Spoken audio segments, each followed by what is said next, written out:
Hello, আসসালামু আলাইকুম সবাইকে। তো বাংলাদেশ বিমান বাহিনীতে অফিসার্স ক্যাডেট হিসেবে যোগ দেওয়ার একটা নিয়োগ বিজ্ঞপ্তি প্রকাশিত হয়েছে। তো এই বিষয়ে আপনাদেরকে আমি বিস্তারিত বলবো কিভাবে আবেদন করা যাবে, কবে থেকে আবেদন করতে পারবেন, লাস্ট ডেট কবে। তো এই বিষয়েই ভিডিওটা বানাবো। তো কারা কারা আবেদন করতে পারবেন সবাই সব কিছু নিয়ে ডিটেলস বলবো ভিডিওতে। তার আগে আপনাদের কাছে একটা রিকোয়েস্ট, সেটা হচ্ছে অবশ্যই আমার এই চ্যানেলটা সাবস্ক্রাইব করে দিবেন। এই চ্যানেলে কিন্তু নিত্য নতুন সকল সরকারি বেসরকারি সব ধরনের চাকরির নিয়োগ বিজ্ঞপ্তি সংক্রান্ত ভিডিও প্রকাশ করা হয়। তো চলে যাই ভিডিওতে। এটা হচ্ছে প্রথমেই দেখে থাক ইঞ্জিনিয়ারিং লজিস্টিক এটিসি এডিডব্লিউসি শাখায় স্বল্পমেয়াদী এবং শিক্ষা মানে পদার্থ অর্থনীতি এবং পরিসংখ্যান শাখায় বিশেষ স্বল্পমেয়াদী কমিশন কোর্স। ঠিক আছে, তো শিক্ষাগত যোগ্যতা দেখেন আপনারা যা হলে আবেদন করতে পারবেন মাধ্যমিক বা সমমান, মানে এসএসসি পাস অথবা কারিগরি থেকে যারা পড়ছে এসএসসি পাস তারাও করতে পারবে। তো উচ্চ মাধ্যমিক সমমান, উচ্চ মাধ্যমিক বা যারা ডিপ্লোমা করছে তারা আবেদন করতে পারবে। উভয় পরীক্ষায় বিজ্ঞান শাখায় চতুর্থ বিষয় ব্যতীত, মানে আপনাদের চতুর্থ বিষয় ব্যতীত 4.50 পাইতে হবে। উভয় পদার্থ রসায়ন এবং গণিত ন্যূনতম লেটার গ্রেড থাকতে হবে, মানে এ গ্রেড থাকতে হবে। ঠিক আছে, তো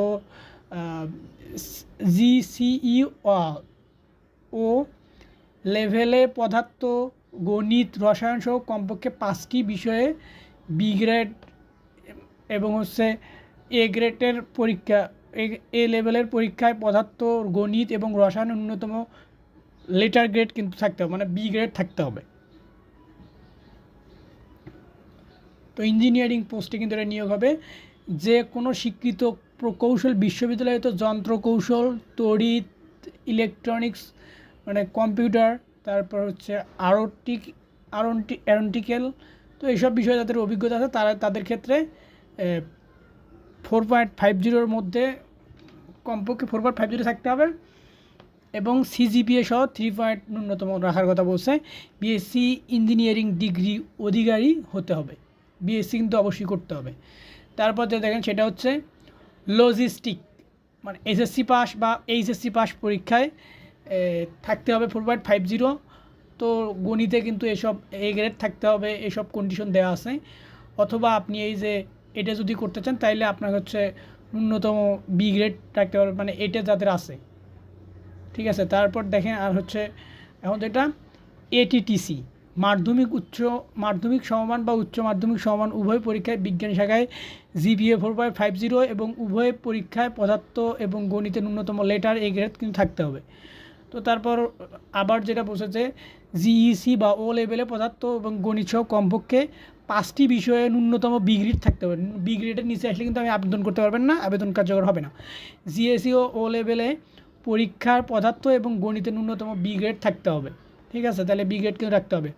বা যে কোনো স্বীকৃত বিশ্ববিদ্যালয় হতে বিএসসিতে পদার্থ, গণিত এবং সিজিপিএ এসব 4 মধ্যে কিন্তু 3 থাকতে হবে। ও তারপর দেখেন শিক্ষা পদার্থ অর্থনীতি ও পরিসংখ্যান বিষয়ে মাধ্যমিক সমমান, উচ্চ মাধ্যমিক সমমান। তো আপনাদের এসএসসি এবং এইচএসসি হলে আবেদন করতে পারবেন। তারপর হচ্ছে আপনার যে কোনো স্বীকৃত বিষয় হলে পদার্থ অর্থনীতি এবং পরিসংখ্যান বিষয়ে স্নাতকোত্তর ডিগ্রিতে সিজিপিএ 4 মধ্যে 3 থাকতে হবে, তারা আবেদন করতে পারবেন। তো এখানে দেখেন বিশেষ যোগ্যতার কথা বলা হয়েছে।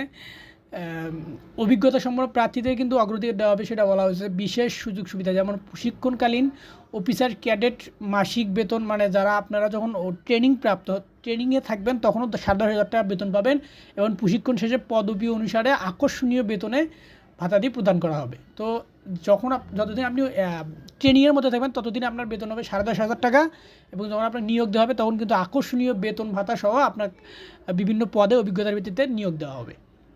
তো অফিসার ক্যাডেট হিসেবে ভর্তির সুবিধা দিই, তো একটু আপনারা এগুলো সুবিধাগুলো পড়ে নেবেন। আর যারা যাবেন তারা বাংলাদেশ বিমান বাহিনীর ওয়েবসাইটে গেলে কিন্তু পাওয়া যাবেন। ঠিক আছে, সকল বিস্তারিত তথ্য। তো প্রশিক্ষণ কমিশন বাংলাদেশ বিমান বাহিনীতে 6 মাস প্রশিক্ষণ শেষে স্বল্পমেয়াদী কমিশনে সরাসরি ফ্লাইং অফিসার বা বিশেষ বিশেষ স্বল্পমেয়াদী কমিশনে সরাসরি ফ্লাইট লেফটেন্যান্ট পদে নিয়ম অনুযায়ী পশ্চাৎ প্রবীণতা সহকারে কমিশন প্রদান করা হবে। মানে 6 মাস ট্রেনিং হলে কিন্তু আপনাকে বিভিন্ন এই যে ফ্লাইং অফিসার হিসেবে নিয়োগ প্রদান করা হবে। কমিশন প্রাপ্তর পর ইঞ্জিনিয়ারিং শাখায় থেকে তৎকালীন এত টাকা এবং স্পেসে এত টাকা বিশেষ ভাতা অনুমোদন করা হবে। তো একটি আপনারা দেখে নেবেন ভাতাগুলো।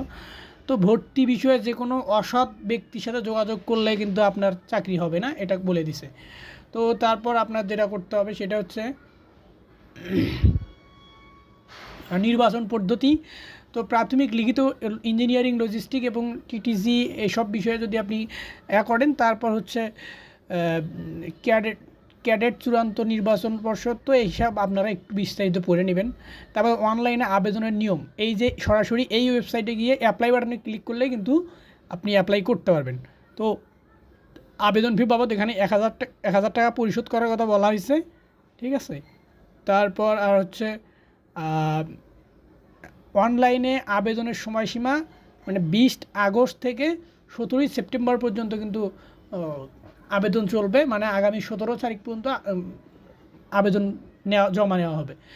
প্রার্থীদের আবেদনপত্র সঠিকভাবে পূরণ এইসব বিষয়ে আপনারা একটু আবেদনকারীকে যেসব নির্দেশনা মানতে হবে এসব দেখে নেবেন। তো সবাই জানে যে হচ্ছে ছবি তোলা 12 কপি পাসপোর্ট সাইজ এবং 4 কপি স্ট্যাম্প সাইজের ছবি লাগবে, এইসব একটু পড়ে নেবেন। তো তারপর দেখেন পরীক্ষার দিন সকাল 8 ঘটিকার মধ্যে প্রার্থীকে অবশ্যই উপস্থিত থাকতে হবে। তো পরীক্ষার তারিখ পর্যন্ত কিন্তু দিয়ে দিছে। 28 আগস্টে পরীক্ষা হবে 2024। তারপর হচ্ছে 1, 8 ও 15, 18 সেপ্টেম্বরেও পরীক্ষা হবে। তো বিমান বাহিনীর পরীক্ষা কেন্দ্র, বিমান বাহিনীর তথ্য নির্বাচনী কেন্দ্র, পুরাতন বিমানবন্দর, তেজগাঁ, ঢাকা। তার মানে যে মহাখালীর পর যে এটা আছে বিমান বাহিনীর সদর দপ্তর, এখান থেকে কিন্তু আপনারা আবেদন গিয়ে পরীক্ষা নিবে আর কি এখানেই। তো সরাসরি স্বাস্থ্যবিধি মেনে সকল পরীক্ষার্থীকে পরীক্ষা গ্রহণ করার কথা বলা হয়েছে। তো এই ছিল আজকের ভিডিও। আপনাদের অবশ্যই সকল সরকারি চাকরি, সকল ধরনের চাকরি, বেসরকারি ব্যাংকের চাকরি, সব ধরনের চাকরিতে নিয়োগ সংক্রান্ত ভিডিও পাইতে আমার কিন্তু চ্যানেলটা অবশ্যই সাবস্ক্রাইব করবেন, ভিডিওতে একটা লাইক করবেন। তো এই ছিল আজকের ভিডিও। আসসালামু আলাইকুম সবাইকে।